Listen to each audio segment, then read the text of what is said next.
Gillespie. Isabella, it's great to have you at the desk today. Why, thank you, Eddie. I can tell you there's absolutely no place that I'd rather be, well, maybe other than the rocket itself, but I'm thrilled to be here with you.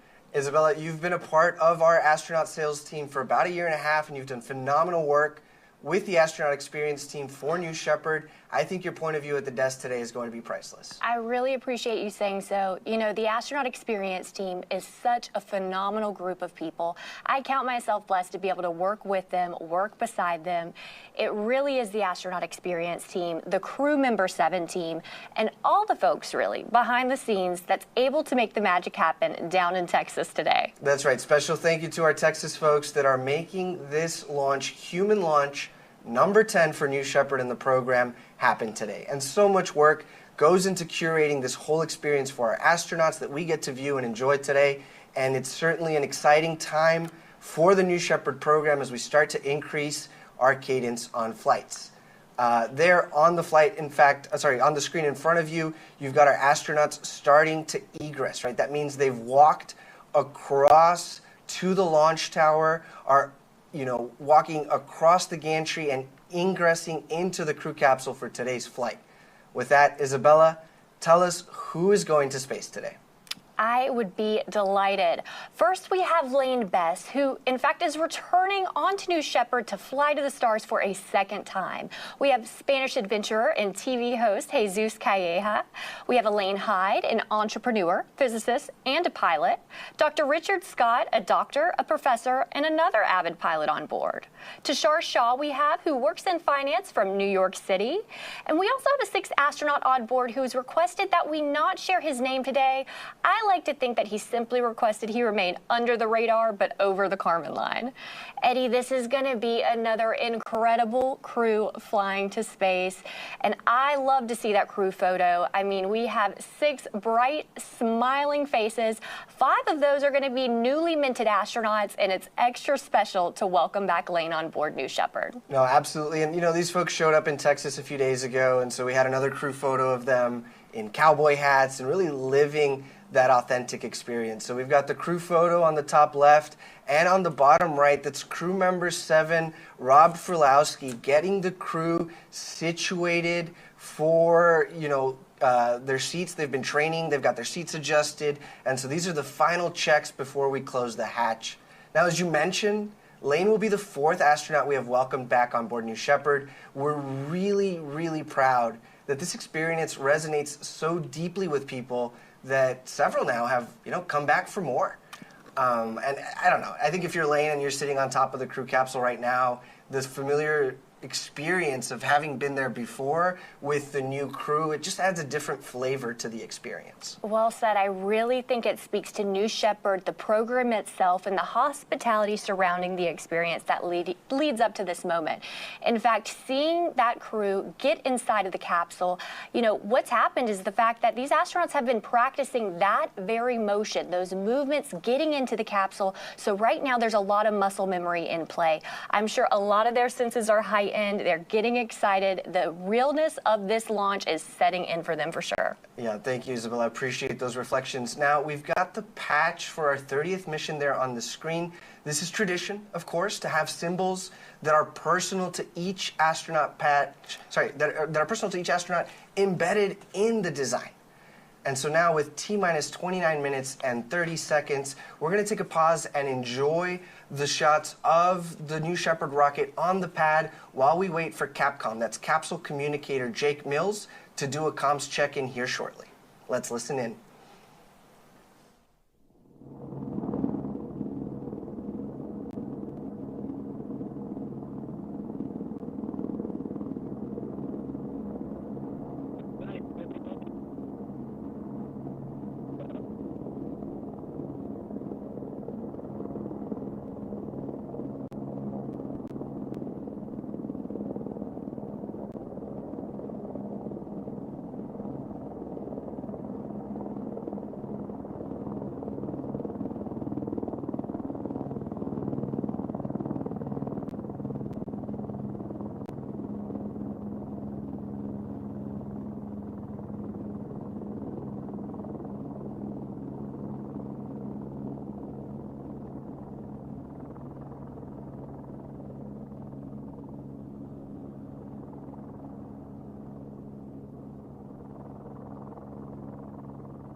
Welcome back to New Shepard 30. That's Jake Mills in the bottom right corner, our capsule communicator, Capcom. Now, before he was crew member 7, he was a turbo machinery subject matter expert, and here momentarily he'll be checking in with each of the astronauts in their seats, calling them by their call sign, and making sure that they've got communications direct to Jake for the entire mission. Let's listen in.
While we have time, Isabella, I just want to point out that is a beautiful West Texas day. Clear skies. You can see the flare stack there that's burning off any excess fuel to the top left above the New Shepard rocket. These are all the systems that keep our astronauts safe during astronaut load. That's what's happening right now, right? So our astronauts went out to the launch pad, crossed the launch tower, crossed the gantry, ingressed into the crew capsule, and these are really the final steps before the capsule communication check, because after that, the hatch will close and the New Shepard operations team will clear the launch tower back to mission control.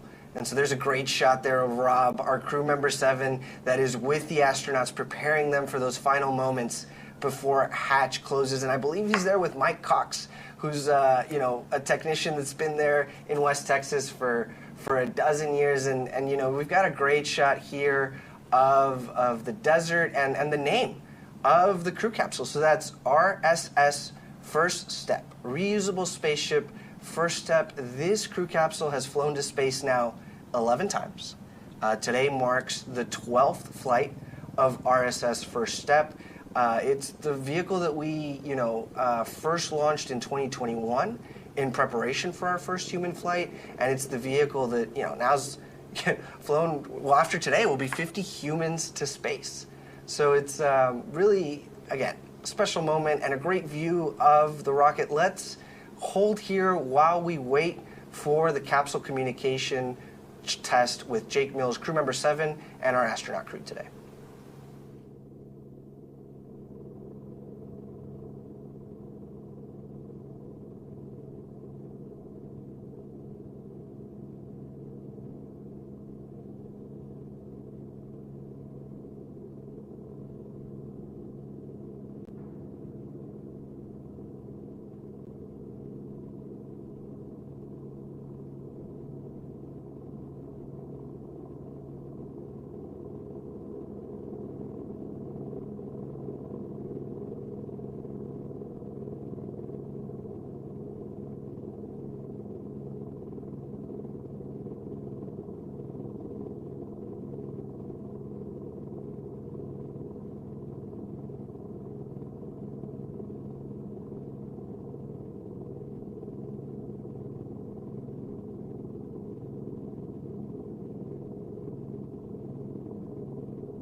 First step, we're going to get things started with a comm check.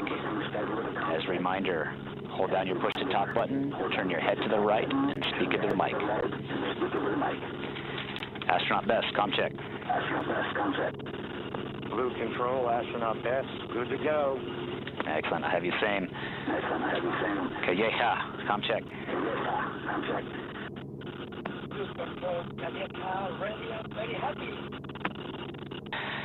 Copy, astronaut Calleja. Coming in a little quiet. Make sure you speak right into the mic.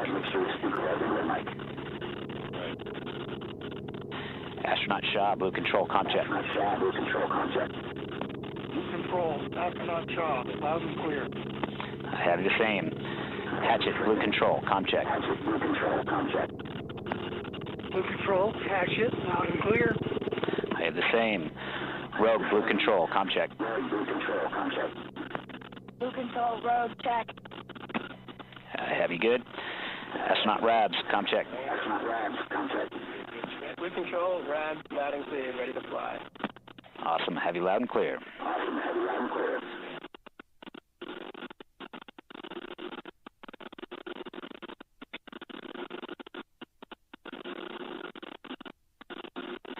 Height first step, we are at T-minus 21 minutes and 30 seconds and counting. Continuing through our procedures here in Mission Control. I'm going to keep you updated at everything we're doing. For now, just sit back and enjoy the experience.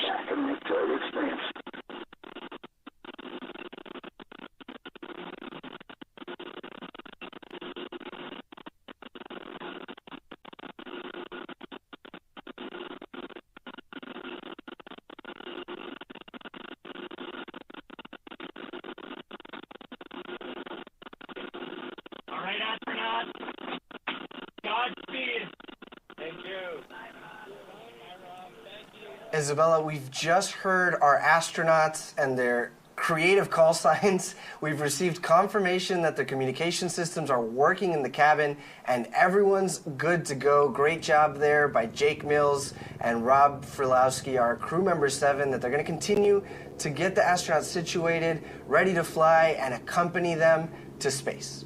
Every crew has a special crew name, and this crew has named themselves a Perfect 10. Well, that makes perfect sense to me, considering the fact that this is, in fact, our 10th human flight. I love it. 10 out of 10. Well, and Perfect 10s are so elusive and so hard to accomplish in real life, so we're hoping that that's what this crew does today. If you're just joining us, we're a little over T-minus 20 minutes from New Shepard's 10th human flight.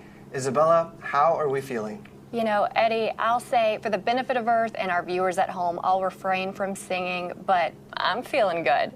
You know, I really do get emotional when it comes time to manifest the astronauts, so when it comes time to launch them to space, I can hardly contain my excitement. I am sure the astronauts feel the same, as well as their wonderful families that are watching close by. Yes, that's exactly right? These astronauts will experience our planet firsthand.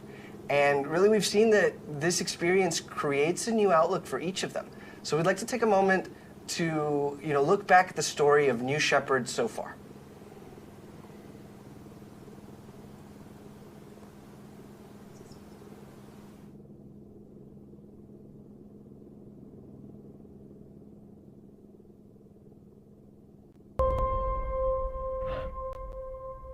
Capsule. Go. Holy monkey. Booster. Is this wild? Go. Each person that goes up there, Oh my golly. This is nuts. Ground. Go. all of a sudden has a totally different perspective Wow, look at that view. Caps off. Go. of this little place here. New Shepard is go for launch. This is heaven. It's almost like an out-of-body experience. New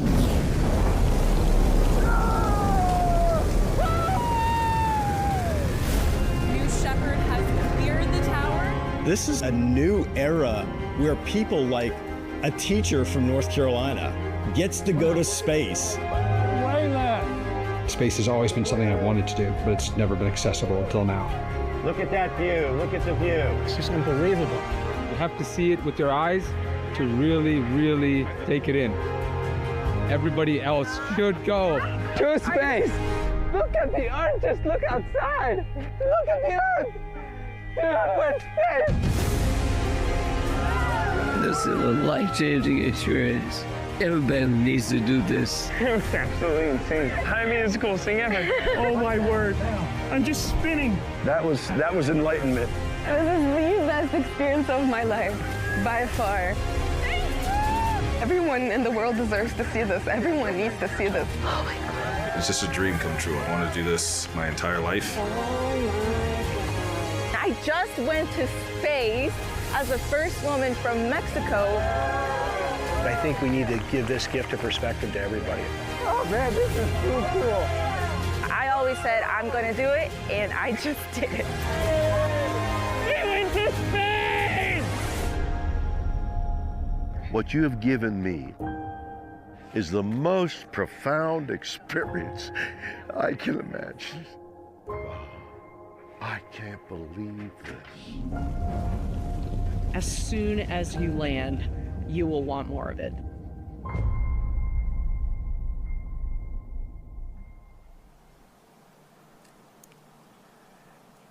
The New Shepard astronaut alumni community putting this experience into words better than any of us ever could. Now, so far we've flown 47 people across 9 human flights. All told, that's just about over 7% of people who have ever flown above the Kármán line, all from West Texas. Following the flight today, that number will increase to 52 people. Isabella, what does New Shepard do for us? You know, what I love is the fact that it allows everyday people like you and I and like our viewers at home to go to space, to become astronauts. In fact, a few missions ago on NS-27, we introduced our second human-rated vehicle. It was an uncrewed verification flight for the new rocket. We also flew that same booster on our most recent mission on NS-29, which is a payload flight. Now, that's not the rocket that we're looking at on the pad today, but it will be flying humans very, very soon. We added another vehicle to the fleet simply so that way we could better meet the customer demand. Thank you. And again, amazing example today with New Shepard 10. Wow, what a crew, a perfect 10. Let's go ahead and meet the crew. We're now about T-minus 15 minutes and 30 seconds to NS-30, the 10th human flight of our program. Let's talk about the stars of the show. In seat number 1, we're proud to welcome back Lane Bess, the principal and founder of Bess Ventures and Advisory. He's led and built some of the world's largest cybersecurity companies, including Palo Alto Networks and Zscaler. Lane is also a trustee at Carnegie Mellon and supports numerous philanthropic interests across health and social issues. He first flew to space on NS-19, and we're so honored to welcome him back today. In seat number 2, we're thrilled to welcome Spanish adventurer, pilot, and TV host Jesús Calleja. Bienvenido, Jesús. Jesús's adventures have taken him to every corner of the world, including the 7 summits, the North and South Poles, the numerous deserts, active volcanoes, and ancient sinkholes of this earth. Jesús is also a passionate race car driver, and he's participated in numerous international racing competitions, including 4 editions of the Dakar Rally and a 3,400-mile journey from the French Pyrenees to Senegal. One thing we know for sure, Jesús is in for the adventure of his life. We're thrilled to have him on board, and we know there are so many people in Spain cheering him on today. Una cosa que sabemos con certeza, Jesús, usted está a punto de vivir la aventura de su vida. Estamos encantados de tenerlo a bordo. Sabemos que hay muchísima gente en España y por todo el mundo acompañándolo y animándolo hoy. Muchísimas felicidades.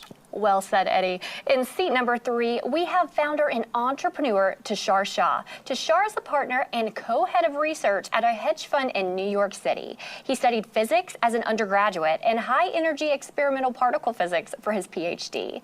He and his wife have 2 children and are passionate philanthropists focusing on paying it forward and addressing issues related to poverty, health, and education. In seat number 4, we have Dr. Richard Scott. Richard is a founding partner and CEO of Viverma Global, the world's largest reproductive care group with clinics and laboratories in 10 countries. He's also an adjunct professor at Yale University Medical School and the Medical School at University of South Carolina, Greenville. He founded a nonprofit focused on reproductive research, where he also serves as scientific director.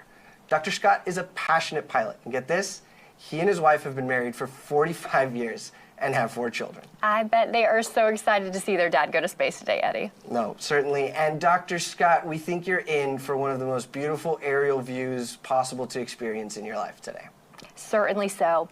In seat number 5, we have Elaine Hyde. She's an entrepreneur, physicist, and an avid pilot. She's the founder of the Chicago Star, a news and media company, as well as Eastside Enterprises, a research and development company focused on AI-assisted media products. Fun fact, Elaine was born in Singapore and grew up in Australia. Space has been captivating her imagination since she was a child, like many of us watching today. During college, she studied business and physics with the goal of inventing experiences experiments to be conducted in space.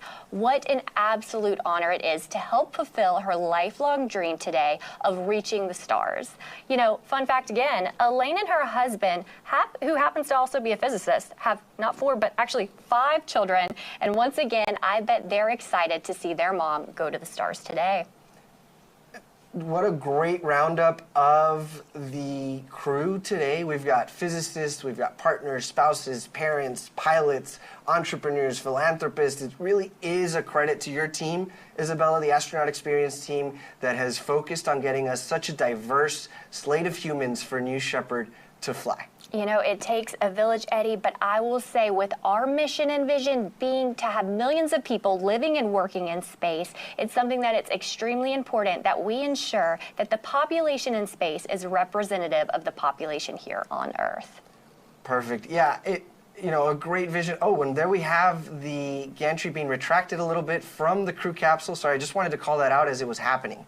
We're at T-minus 11 minutes and 30 seconds. New Shepard is on the pad and awaiting launch. If you're just joining us, this is the 30th flight for the New Shepard program and our 10th human flight. Now today, our nonprofit, Club for the Future, is sending postcards to space and back on New Shepard from space enthusiasts and partners from all over the world, including Pololo Elementary School in Hawaii, Seattle Children's Hospital, and the Space for Art Foundation. We're thrilled to support Club for the Future and inspire and mobilize the next generation to pursue careers in space, technology, engineering, arts, and math. Now, like we've done on past mission, today's astronaut crew, a perfect 10, made their own postcards to fly to space. Every time we fly astronauts, each one creates a postcard, right? Something that they can build that's small, that they take with them to space and safely back. And here they are. There's Jesús Calleja there with you know, a motif and a theme for his flight today. Isabella, have you made a postcard to space before? I certainly have. I made my first postcard to space back in January of 2022. I had not yet joined Team Blue, but I was so inspired. In fact, I had my mom and dad right there with me. We signed a beautiful letter that we sent to the stars, and wouldn't you know it, that just 1 week ago, my dad sent me a picture of the postcard that's now been stamped, certifying that it went to the stars, it's been in space, and I cannot wait to get my postcard framed. What an inspiring story, right? To have filled out the postcard before you started your career at Blue, now to be here doing phenomenal work with the astronaut experience team, and then receive that postcard back. That's a very special story. It really brings it full circle, having been just 1 week ago and now being here at the desk with you, Eddie. Now, before we wrap up this topic on postcards, I do notice we've entered a hold at the T-minus 10 minutes. You know, anyone can do this. You know, there's a digital postcard drawing tool that's open to you. If you're a student, if you're a lifelong student, you know, always want to be a lifelong learner. There's curriculum that, you know, teaches students and anybody who's doing it about space, about the value of space, walks you through the instructions. And you can also do this digitally at draw.clubforfuture.org. With T-minus 10 minutes and a little bit of a minute into the hold, let's go ahead and toss it to the New Shepard rocket at the launch pad as we wait for further direction from Mission Control.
Thank you for joining us. This is NS-30, the 10th human flight of New Shepard. We are at T-minus 10 minutes, and we are in a brief hold awaiting direction from Mission Control.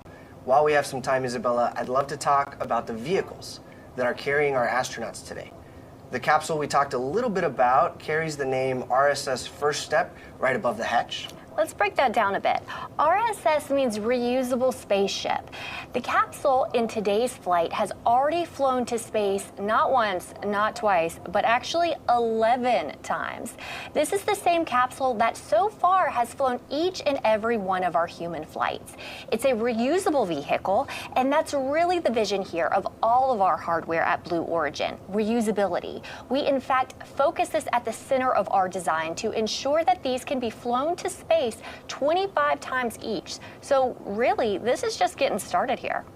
Well, and the propulsion module, the booster that RSS First Step sits on top of is Tail 4. Tail 4 has flown to space itself 12 times, and today will mark the 13th flight. So again, these are the vehicles that are proving out operational reusability. And part of that is that 99% of New Shepard's dry mass is reused.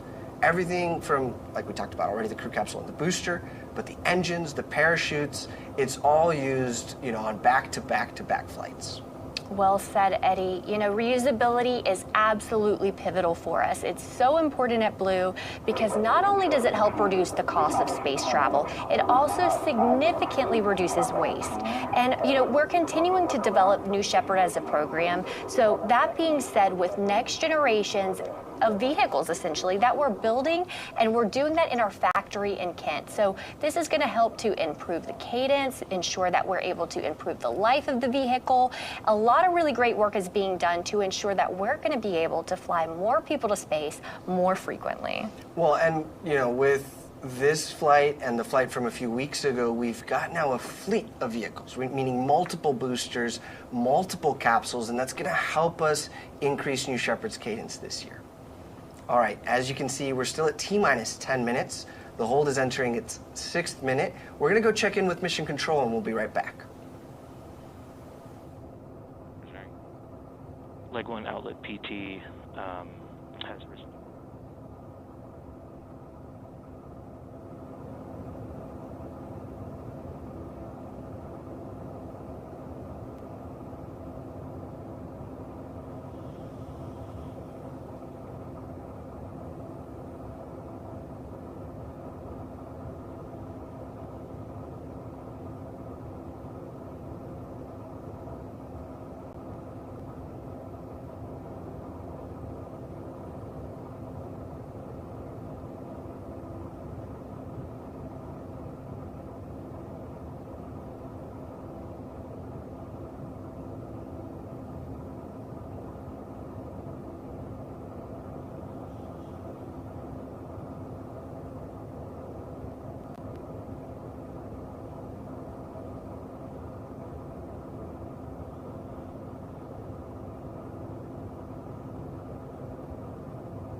First step with control, we're still at T-minus 10 minutes, holding out 7 minutes and 30 seconds.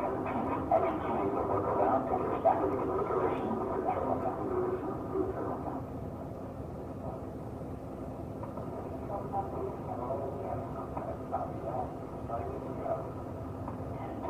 With that, you can hear a high spin sound, a high spin up, hydraulic on that, hydraulic pump.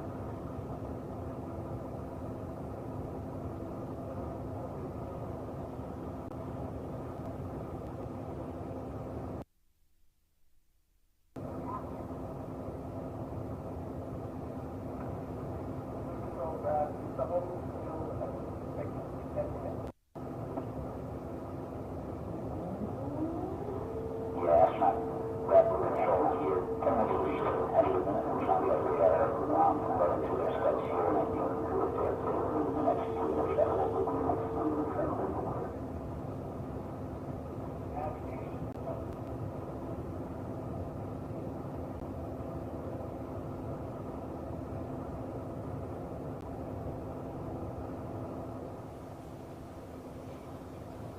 Welcome back to NS-30, 10th human flight. We're at T-minus 10 minutes, and we're in a bit of a hold. Isabella, while we have some time, it's just a special opportunity that we have you as part of the customer experience team. We talked about it just right now. There's a new fleet of vehicles to meet new customer demand. Isabella, what's the process like to get on the customer manifest? Eddie, honestly, it's as simple as going online and filling out that form.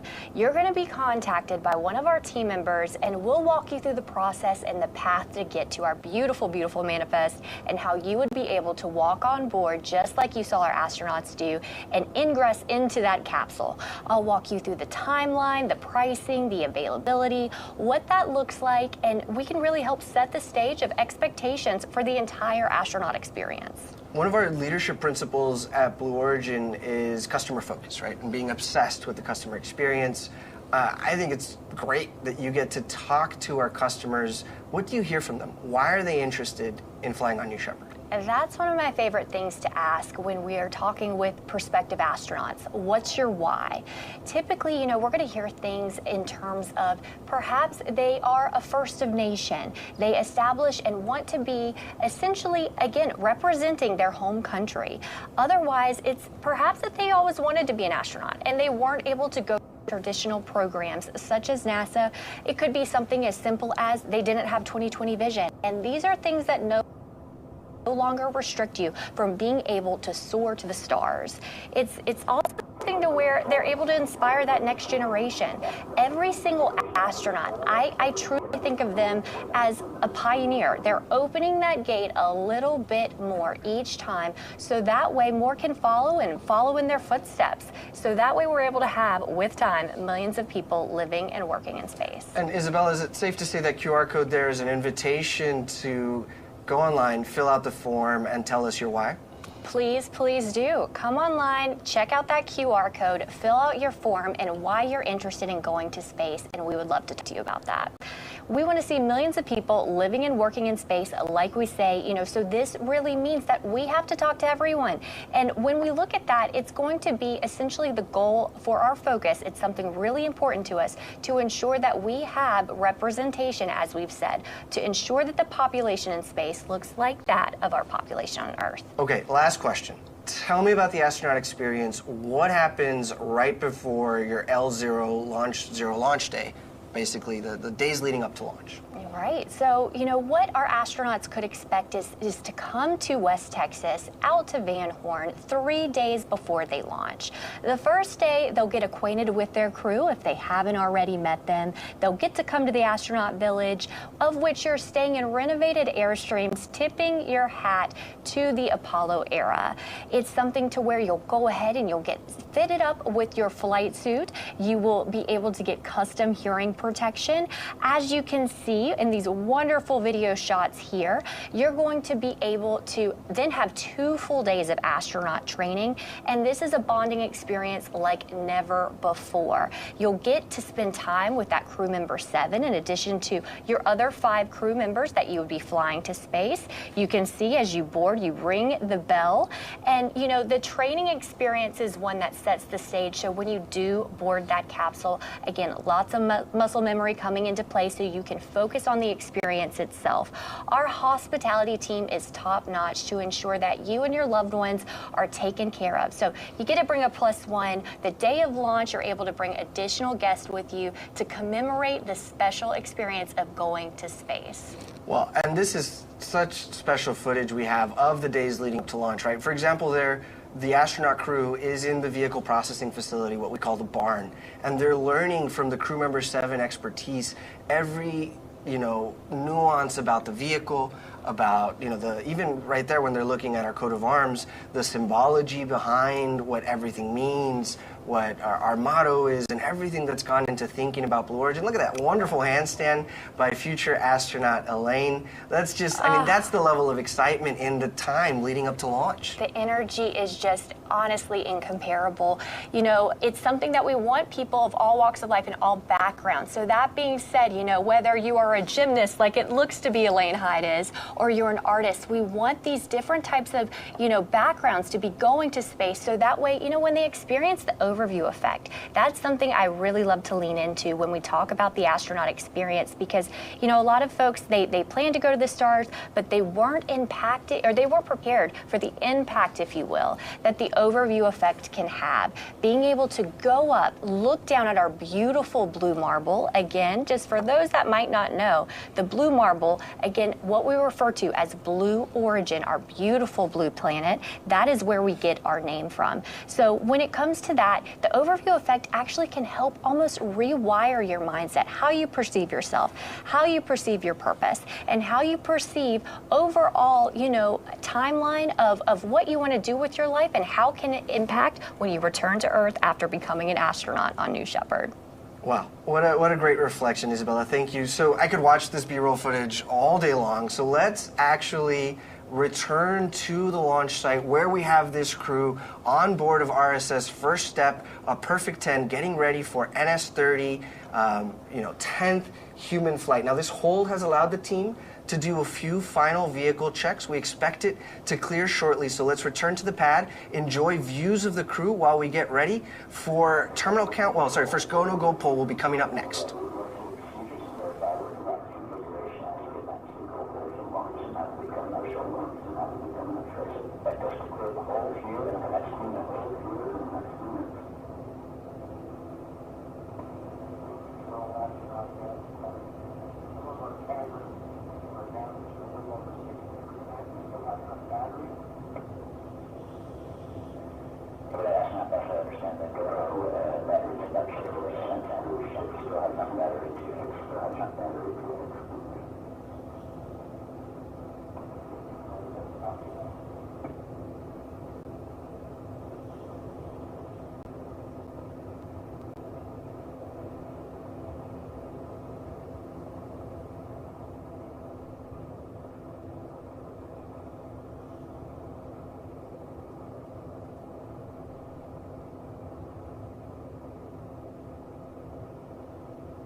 Welcome back, everyone. We're at T-minus 10 minutes for NS-30 that has entered a hold to complete the final booster configuration for flight. We have a new T0 forthcoming from Mission Control. Now, that means that the hold will clear momentarily, and after that, we will be ready to do the go, no-go poll at around T-minus 9 minutes. So let's wait for that while we continue to enjoy views of our New Shepard rocket at Launch Site 1.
At first step with control, that wheel is about to be clear.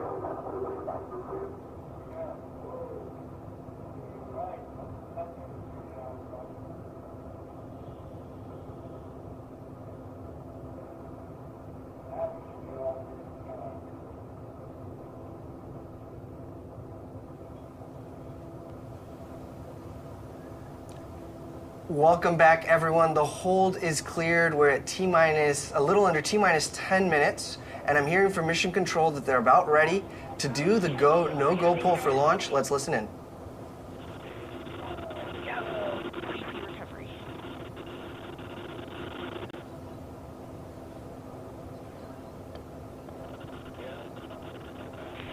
Engineering. Go, green board. Ground, release the weather balloon. Controllers, add UHF voice. First step with control, stand by for the flight director. Go pull for launch. This is the flight director on channel 1 with the go pull for terminal count and launch. Capsule. Go. Booster. Go. Ground. Go. Safety. Go. Capcom. Go. Engineering. Go. This is the flight director. New Shepard is go for launch. Booster, commence terminal count. Wilco. Controllers, drop UHF All right, voice. you guys, that poll, I love to hear it. It's always a thrill, goosebumps every time. You know, it really is the final waypoint to get us clear for takeoff today. Game on, Isabella, and that was voice of Flight Director Michelle Christensen, who used to test BE-4 engines, and now she's running the whole show there in Mission Control. I mean, I'm ready. Are you ready? Let's get her up there. Let's light this candle. All right, thanks for joining us. We're at T-minus 8 minutes until liftoff. Let's take a moment and talk about the flight profile of New Shepard. So New Shepard is a suborbital flight, and it's a fantastic way to be able to experience space because it is so accessible. It's a simple parabolic flight, so that means we're going to go straight up and straight back down when we're talking about that flight path, and it spans about 15 minutes total. Right, the New Shepard rocket has developed a vertical takeoff, vertical landing architecture, and we want to dive in a little deeper on today's flight profile so you know what to look for. 7, 6. New Shepard's mission 5, begins when the 4, countdown clock reaches 0.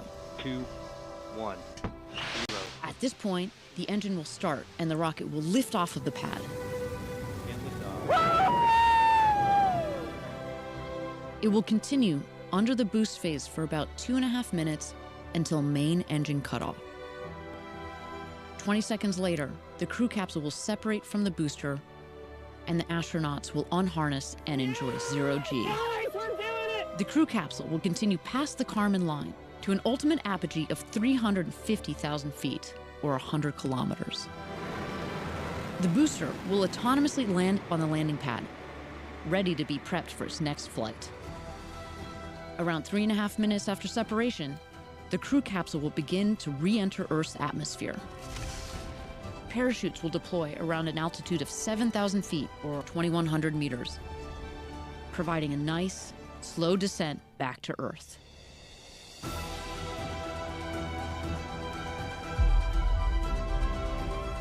After landing, astronauts exit the capsule and are greeted by the Blue Origin ground crew, family, and friends to celebrate and reflect on their flight. New Shepard, an adventure unlike anything on Earth.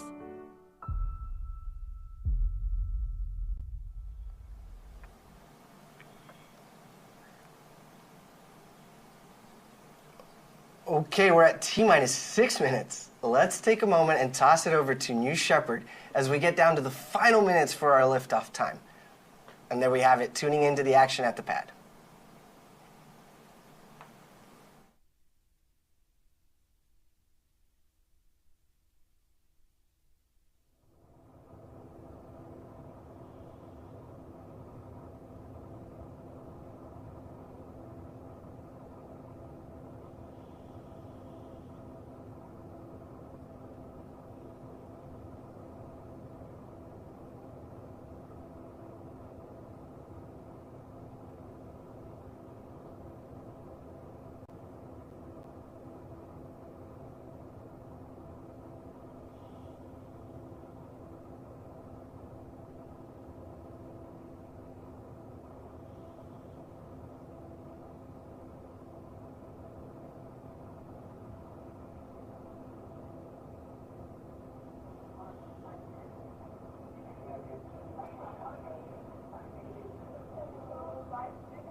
Welcome back, everyone. We're at T-minus 4 minutes and counting. As New Shepard awaits liftoff, we'll go through a series of final vehicle checks, right? An auto sequencer, a computer really takes over and completes what are called bit checks, built-in tests. And we'll see them on our screen. As we see them, we'll call them out for situational awareness, but these last few minutes prior to T0 are jam-packed, full of excitement and final checks as we get ready for NS-30, 10th human flight.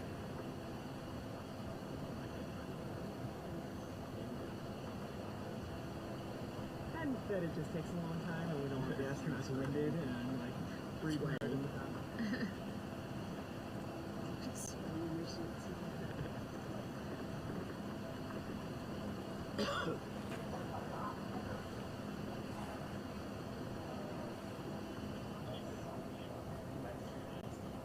Now, right before we get into bit checks, you're hearing audio from guests that are watching nearby, almost as close as you can be to the New Shepard rocket. So if we've got some good reactions, we'll plan on sharing those with you all as we do takeoff.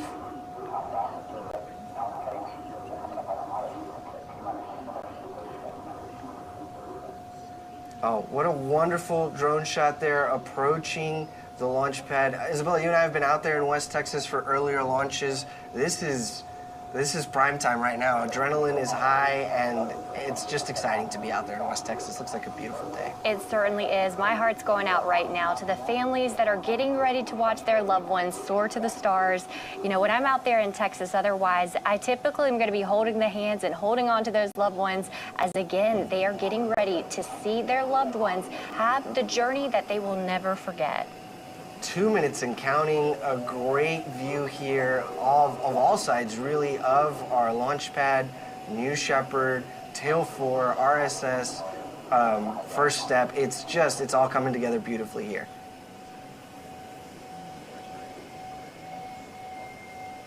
Such a great backdrop for when one's going to go to space. We love to see those beautiful mountains in the background.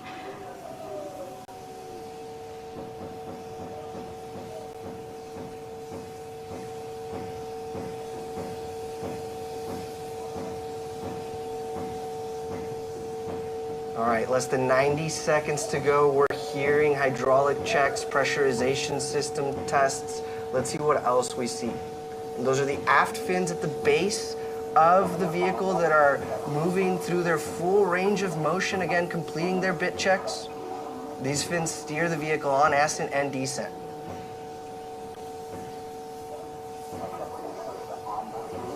"60 seconds.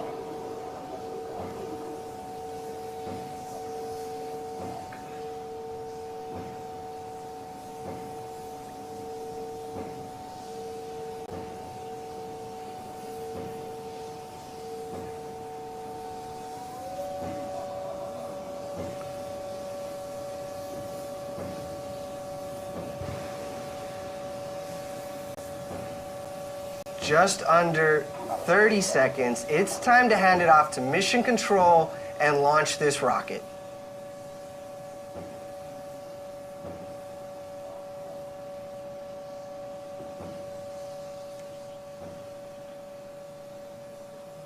T-minus 10. Go to proceed. 9, 8, 7, 6, 5, 4. Command engine start. 2, 1. Ignition.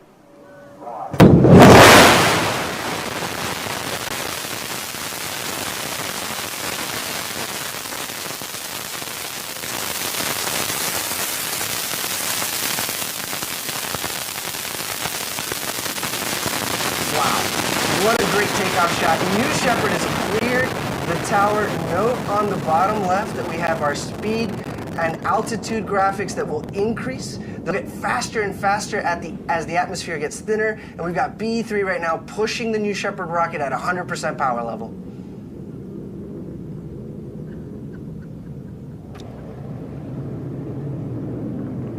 How exciting about 3G our astronauts would be experiencing as they are ascending into space. I know, it's crazy. Lunatic.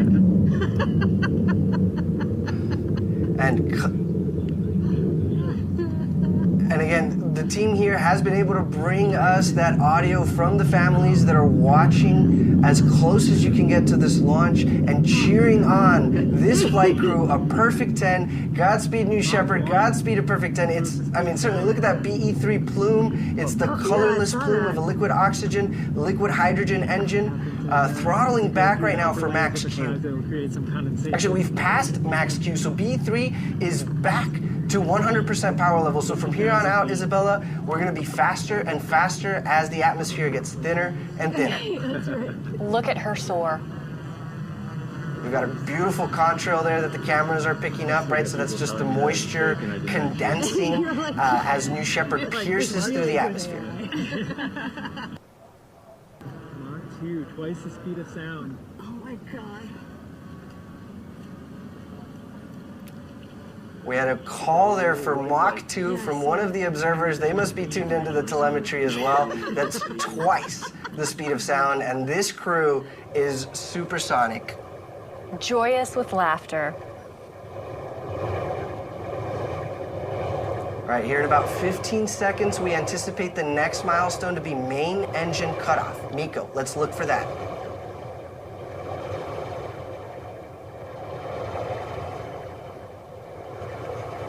There we have it. Miko, in short succession here, will be vehicle separation, and then our astronauts will get to experience 0G prior to capsule apogee.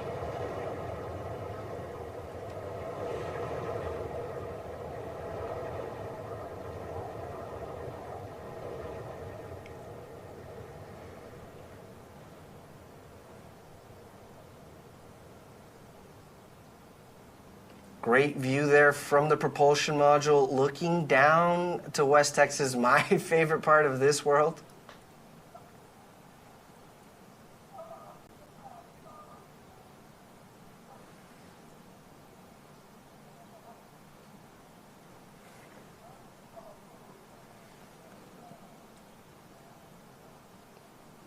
The 0G indicator is flashing. We are getting very close to apogee there. You'll see the velocity meter hit 0.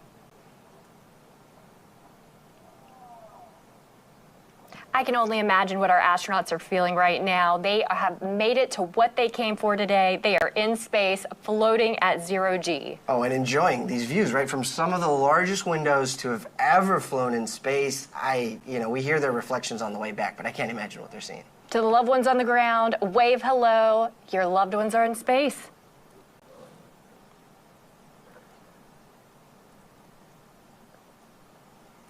And this tracking shot there, you can see both vehicles there in the middle of your screen as they reach apogee.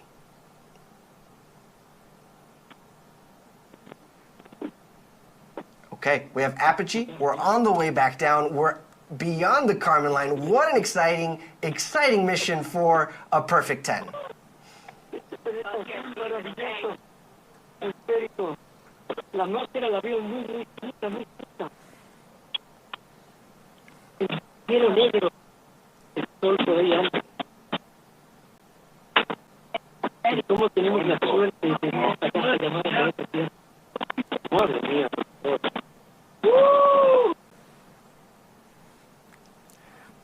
Wow, yeah, we've got great astronaut audio coming in. I heard 1 minute warning of excitement. And the 1 minute warning of microgravity so that the astronauts have full situational awareness of how much longer they've got in microgravity.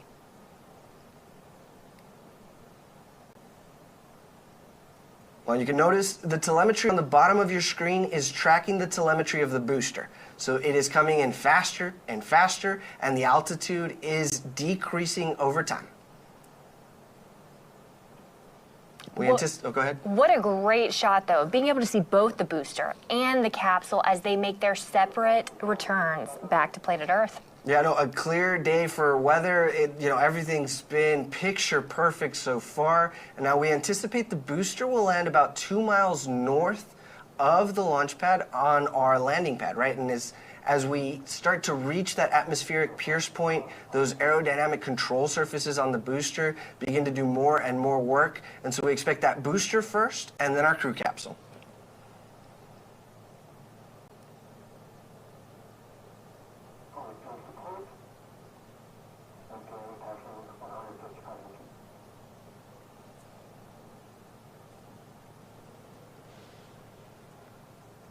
Just a great shot there about how the booster was getting faster, more quickly relative to the gumdrop-shaped crew capsule.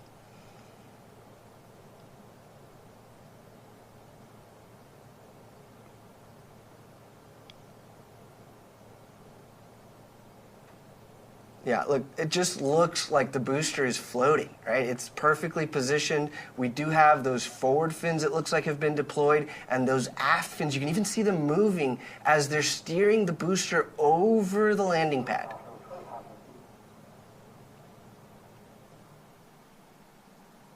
Coming up, we'll see the drag brakes deploy. Oh, there they are, wow.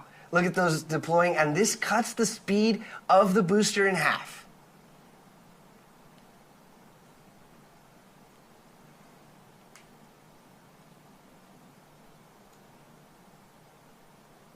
Such a clean and smooth descent on that booster. Mighty impressive, Team Blue. B3 engine relight. Here we go. Last 1,000 feet over the landing pad.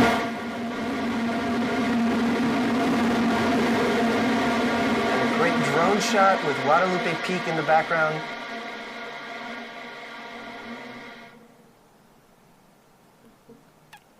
Looks like touchdown, tail 4. Wow. Welcome back to Earth, New Shepard booster. Incredible shot. Phenomenal job, Team Blue. But everyone watching at home, stay tuned, hang in there. This show is not over by a long shot. Soon here, we're going to be seeing our capsule and know that our astronauts are returning home safely to Earth. Much to stay tuned for. Right, and so these folks now are seated, they're buckled, they're experiencing 5Gs, and then we've got the shot of the crew capsule coming in. How phenomenal. Again, Eddie, as you mentioned, that is gumdrop shaped, so that way it can help on its return to Earth, ensuring that it slows its descent.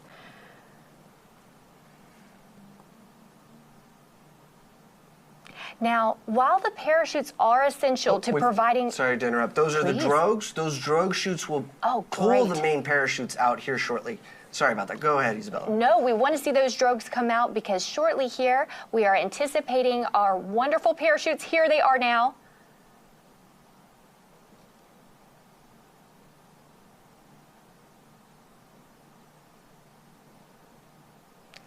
And as they expand, we have not one, not two, but 3 beautiful, fully broadened, wonderful parachutes. Look at those go. Now, those parachutes are what's going to help make a gentle and soft touchdown, as well as a couple other safety systems we have in place.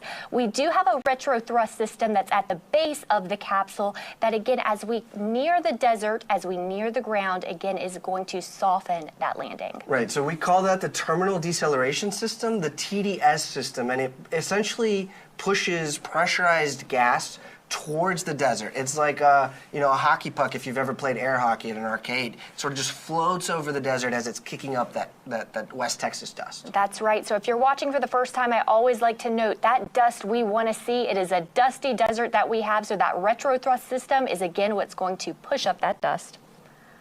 All right, less than 1,000 feet to go here before the retro thrust system fires. If we've got a good drone shot, look for those happy astronauts with thumbs up signs and clapping. See how close we can get.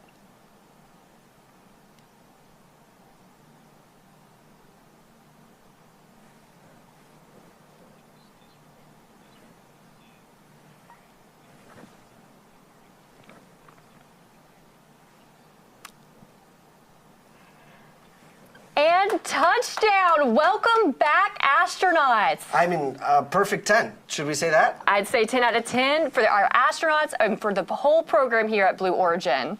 I mean, it's always incredible to see a great and easy touchdown for our New Shepard crew capsule. Now, our crew capsule recovery team is currently driving out in a convoy to meet the astronauts. They're going to safe the capsule and get ready to open the hatch. I am just thrilled for our astronauts, and I know that they certainly are, and it's setting in right now as they have just freshly returned to Earth and are newly minted astronauts. That's 5 of those, and Lane having been minted a second time.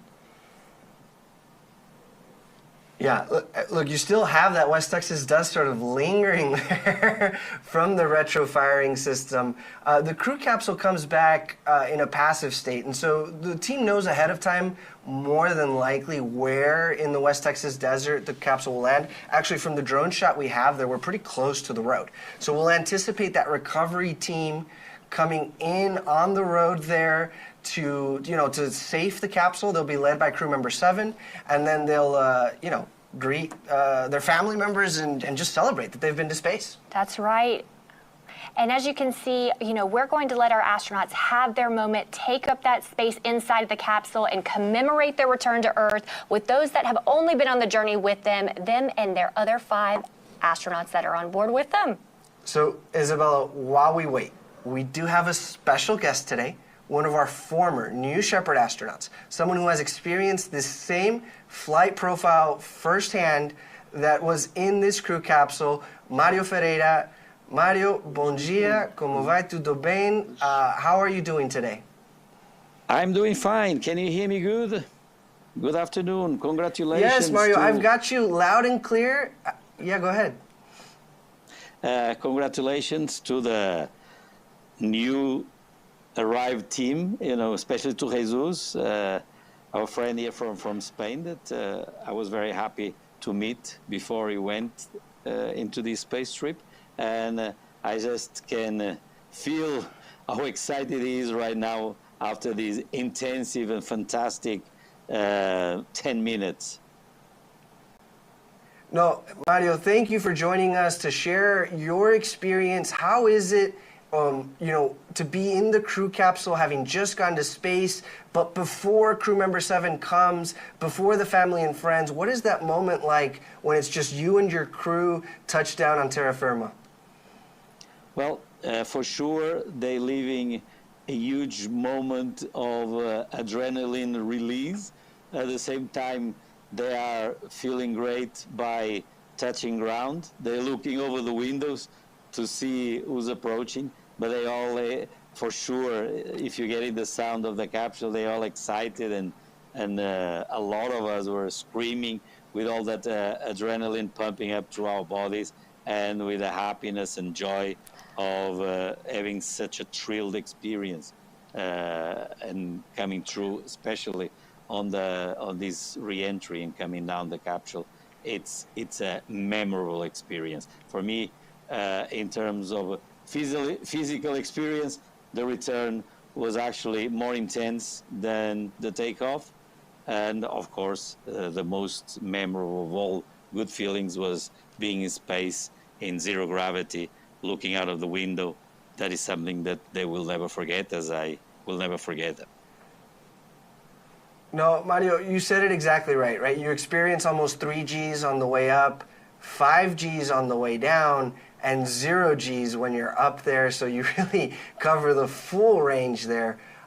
Mario, let me ask, we know Jesus is very famous in his home country of Spain, and that he interviewed you for a documentary that recently aired on Amazon Prime Spain. I think it's called Calleja en el Espacio. Tell us about what that conversation was like and what you both talked about. Well, he came over to Portugal, to my office, and we were in Porto, Portugal, and talked because we have some other things in common, not only being to space, as he was now. He knew I went on the 22 mission. So also, as a coincidence, I did the Rally Dakar, the most intense rally race that there is in the world. I did it still in Africa, was the last one in Africa. He did also the new wave of the rallies in the South Americas. He likes to explore the, Arctic, Antarctic, like I did also several times.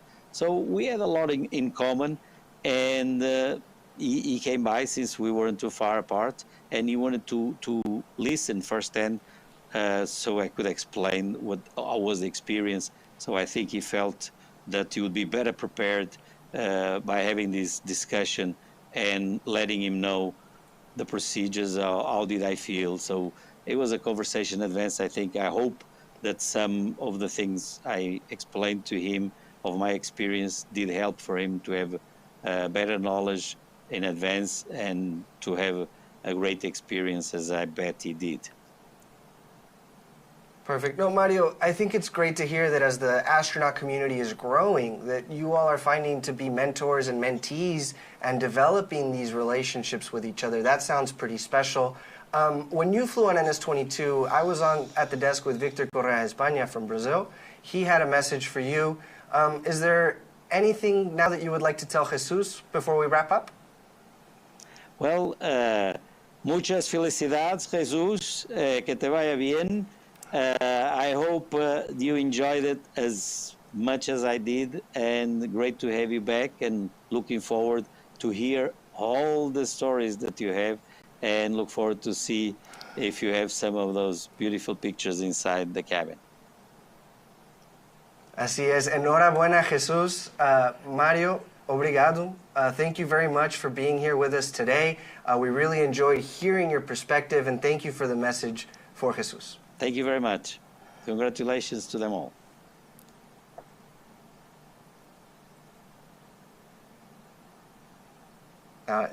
Isabella, just to hear back from someone who's done it firsthand and is sharing their experience with them, what are your thoughts? Honestly, I love getting the feedback from our alumni.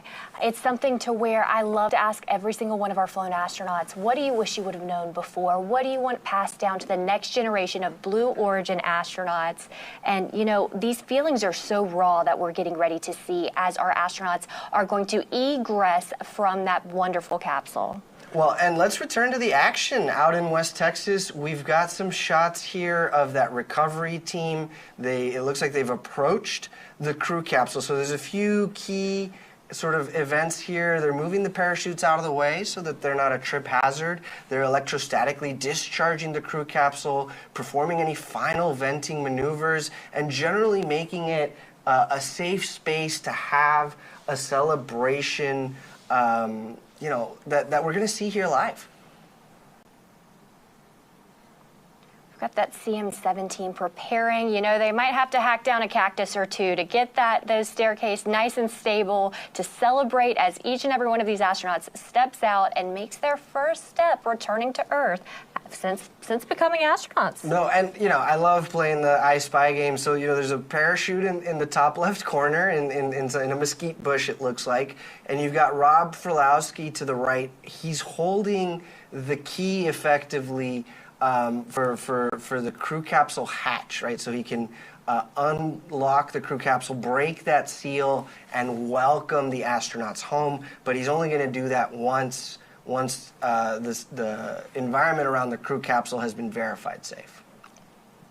So anecdotally, just a fun fact, I loved hearing from Sarah Knights, one of our CM7s, that on our last mission, typically you'd think that we'd have astronauts ready to run out of the capsule, but in fact, as she went around, made sure every single one of them were ready. They took their time. They wanted to stay in, and, we want to give them that time. So we have our team prepared to capture these emotions as they re-embrace and rejoin their family back on Earth. Right, and that is our director of the Crew Member 7 office, Sarah Knights, on the left there wearing the feather. So between Sarah and Rob and the camera crew that we have out there, we're going to look for some live reactions. There's Rob again. He's about to open the hatch. Welcome back to Earth, astronauts.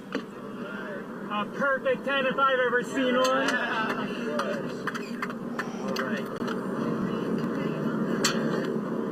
Yeah! Returning astronaut Lane Bess.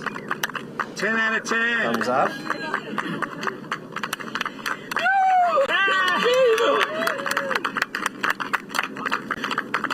And Jesús Calleja. Bienvenido de regreso, Jesús. Look at that smile.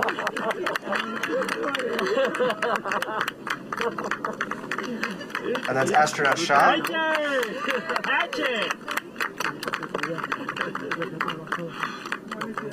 Dr. Scott. Taking in that moment, much to celebrate. Look at Elaine. Oh, what a wave. What a wave, and what a smile. I love to see it.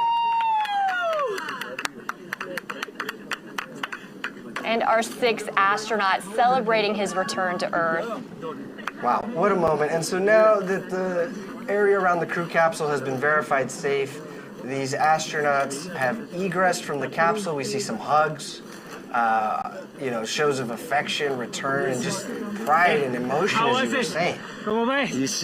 It's difficult for me now to explain because it's incredible, it's so marvelous. The heart is beautiful, yes. And the atmosphere is very one small line, and it's my small dream. I cry. Absolutely. Very emotional. Difficult for me to explain.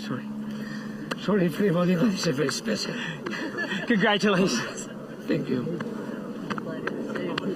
These guys, because the spin of the atmosphere, it sounds like, has got him feeling all sorts of emotions. It's fantastic. This bigger home, the hair, is very important protection. See you. How was your experience? Congratulations. I can't believe just what You're an happened. astronaut. This is your whole life. You did it. I think I left half myself up there. I feel like I'm still there. It's a wonder. It's a wonder. I can't wait till you go.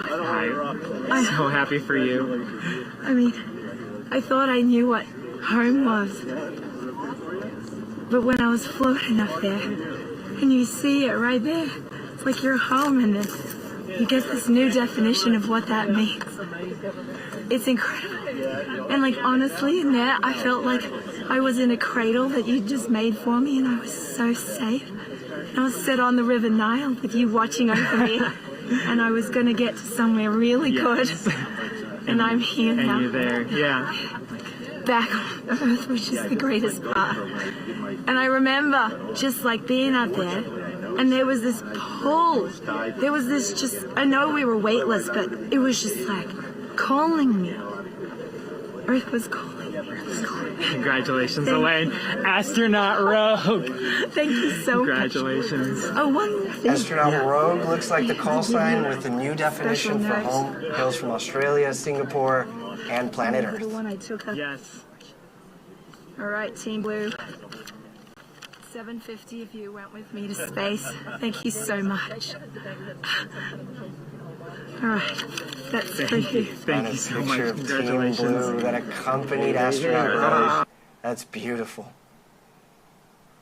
It's perfect, Look too. at that, NS-30, one of our newest repeat crew members. Our great trainer. Excellent job, Rob. It was flawless, and the training helped us, really. Actually, I got a few things here, too. I'm going to give Cameron, who went up with me on our mission 19, NS-19, I'm going to give him his and his husband's wedding ring. Did. Excellent. Anyway. Oh my goodness, congratulations. Oh, thank you. You did it again. Yeah, I got to tell Welcome you. to this crew. I'll tell you, second time was better than the first, so everybody else who goes up, you got to go twice. Perfect 10. Meaning it wasn't, okay, I gotta go. It wasn't better, it wasn't better because I didn't have him, but I'm just saying it just feels good every time. Yeah. Excellent. Well, congratulations. Thank you, Rob. So much for joining us again. Thank you. Blue Origin. Heard it here first. The second time is better than the first, and I mean, just what a special moment there between Cameron, who flew on NS-19, with Lane, and just returning in a memento, the wedding rings. How special! Everything I dreamed and more. The forces were wonderful. All the experiences and the blackness of space. It was everything you could dream of. Thank you so much. You made it. Congratulations. You're officially an astronaut. Absolutely. All right. Well, thank you. Congratulations. You're good, Doctor. Thank you. Thank you, Blue Origin. Thank you.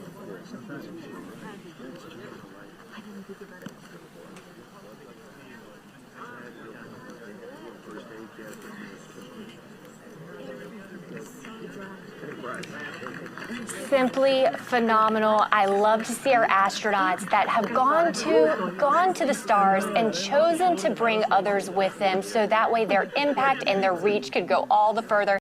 It has been an incredible day for all of us here at Blue Origin, and especially for our 6 astronauts on board. I've got to say it for the behalf of Blue, honestly, it was an honor to fly you to space today. And you know, you heard it from our astronauts first. I love to say it. You don't have to sell seats to space because truly it's one that you want to go back when you've gone for yourself. But I've got to tell you, if you would like to follow in the pioneering footsteps of these astronauts and purchase your seat to space, please visit blueorigin.com and click that big button that says Fly to Space. Your journey to visit the Kármán line is closer than you think. And Isabella, if you'd like to purchase a mission patch to commemorate today's launch, head to the Blue Origin shop for patches and much, much more swag. Here's that patch again from today's flight, which is what our astronauts wore on their flight suits. Just a couple of highlights, right? The Southern Cross that represents Elaine Hyde's Australian and Singaporean heritage.